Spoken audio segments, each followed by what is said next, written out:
Hi, Scorpio. Welcome to your June 2021 monthly horoscope. Let's jump right into it because as you're watching this, it's already Mercury retrograde. This is an extra spicy Gemini season. So let's get it started. Wearing my waterbending shirt for you. So let's jump into it. Mercury retrograde is already live and it's happening in your eighth house. The eighth house is one of the shadowy houses with the 12th house, but the eighth house signifies the ways in which we're merged with others. And for you, Scorpio, merging might come a little naturally.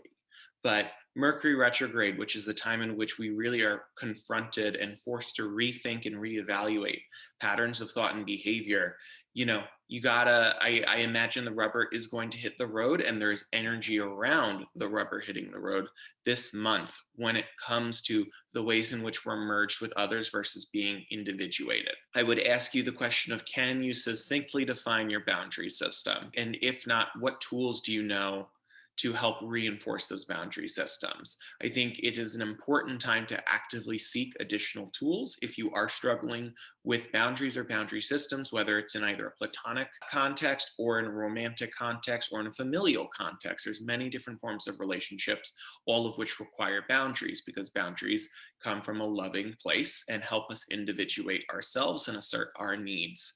Not only is Mercury retrograde occurring in your eighth house, but the solar eclipse, which is very potent and very closely tied to Mercury in a conjunction, is falling in the eighth house as well.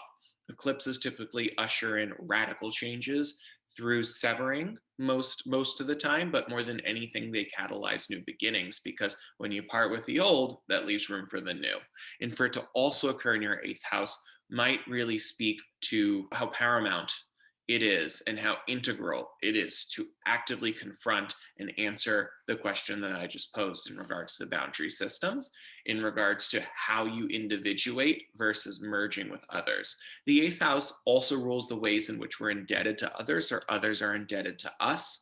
So goes from your past of people who may be indebted to you, or maybe there was a codependent kind of dynamic, could very well surface with Mercury retrograde and the solar eclipse occurring in this house. So be mindful.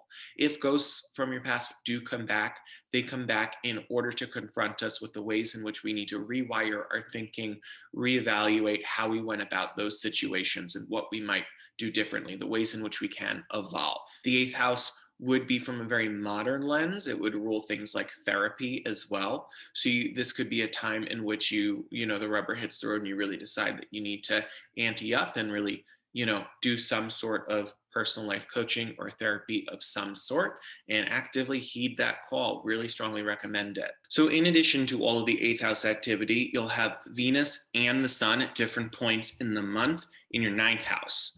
The ninth house has a few significations. I think the most important one has to do with belief systems, especially with the sun really being how we self-express and also transiting sun very much highlighting what the focus is of the time in which it spends in that house, and then Venus representing values. So the intersectionality of our belief system and how that cultivates a organic and authentic value system is going to be something that you'll be looking at for the bulk of the month, because within the first week of June, Venus will enter Cancer and will be in that house for you. The ninth house also rules law as a whole. So with the sun and Venus being there, and if there are contracts about, it is important. I just made this recommendation to Libra since they'll be having the eclipse in this house.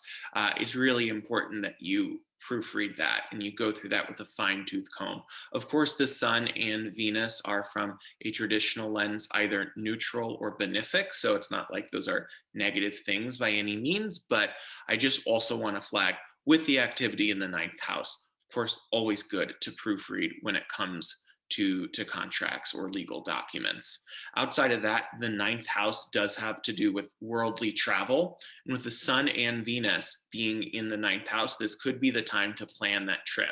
Even if it's vision boarding and you don't, maybe you don't have the budget for it right now, or you don't have your schedule figured out what may be, it could be very cathartic or therapeutic for you to plan that trip, whether in your head or in a journal, or literally planning that world trip that you dreamed of. I would definitely write an astrologer's note and give you permission to do that. Of course, within reason of like whatever, that's on you. But I think that it's your time to really, think about that. That could be really fun. Outside of that, Mars will enter Leo for 6 or more weeks, just for 6 or 7 weeks, will enter your 10th house. And the 10th house is the most publicly seen house, and it has a lot to do with career, public recognition, whatnot. Mars can be inflammatory. There is a positive side with drive, ambition, assertion. So you could really be stomping the pavement at the day job or whatever you do for work. There is an inflammatory quality that I do want to caution you when it comes to getting into conflicts, especially with coworkers or people who may work for you or you may work for. There is that inflammatory quality. So just be very mindful about the ways in which you approach conflict, given that the 10th house is the tracks the zenith of the sun. It is the most publicly seen house, and it could really have some ramifications, especially if you do that during the time where Mercury is still retrograde. More than anything, though, Mars definitely has a lot of positive vibes to it as well, in regards to, like I said, drive, ambition, assertion, daringness, and courageousness. So if you need to take a big leap within the career world, you could very well feel emboldened to do that. And Mars is in the sign of Leo, which is all about being seen and also roaring when you need to roar. So if you need to roar about something, you got the energy behind you to support it. Wishing you the best of luck this June.